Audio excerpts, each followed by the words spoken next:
Hello बच्चों, let's read this question and the question says that is it possible to construct the given parallelogram uniquely? Now let's see the options. Option A yes, option B no, option C cannot say and option D yes but when one of diagonals is known. तो आइए अब इस question को यहाँ पर हम solve कर लेते हैं। इस क्वेश्चन में हमसे कहा गया है कि क्या यहाँ पर एक जो पैरेललोग्राम है वो कंस्ट्रक्ट करना यूनिकली पॉसिबल है, जो हमें कंडीशन यहाँ पर गिवन है इसमें।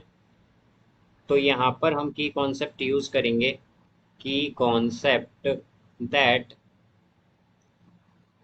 अपोजिट, या फिर हम कहें कि इन पैरेललोग्राम। तो पैरेललोग्राम में क्या होता है, अपोजिट साइड्स जो हैं वो इक्वल होती हैं, opposite sides are equal equal. तो यहाँ से हम अगर देखें तो हमारे पास ए सी गिवन है, तो ए सी के अपोजिट क्या है, बी डी।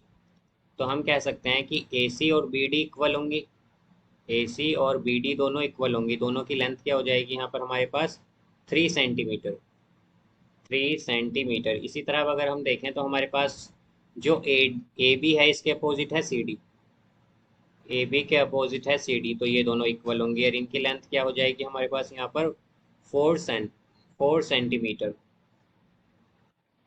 अब यहाँ से हम अगर देखें तो हमें एक एंगल भी गिवन है और वो एंगल है एंगल ए। एंगल ए क्या है, 60 डिग्री। और पैरेललोग्राम में अपोजिट एंगल्स हमारे पास इक्वल होते हैं। बट अगर हम केवल इतना ही डेटा देखें तो इस डेटा से भी हम क्या कह सकते हैं कि हमें अगर एक यूनिक क्वाड्रिलेटरल कंस्ट्रक्ट करना हो, यूनिक क्वाड्रिलेटरल हमें, या फिर हम कहें कि अगर हमें एक यूनिक पैरेललोग्राम पैरेललोग्राम कंस्ट्रक्ट करना है, बिकॉज पैरेललोग्राम भी क्या है, ये क्वाड्रिलेटरल ही है हमारे पास।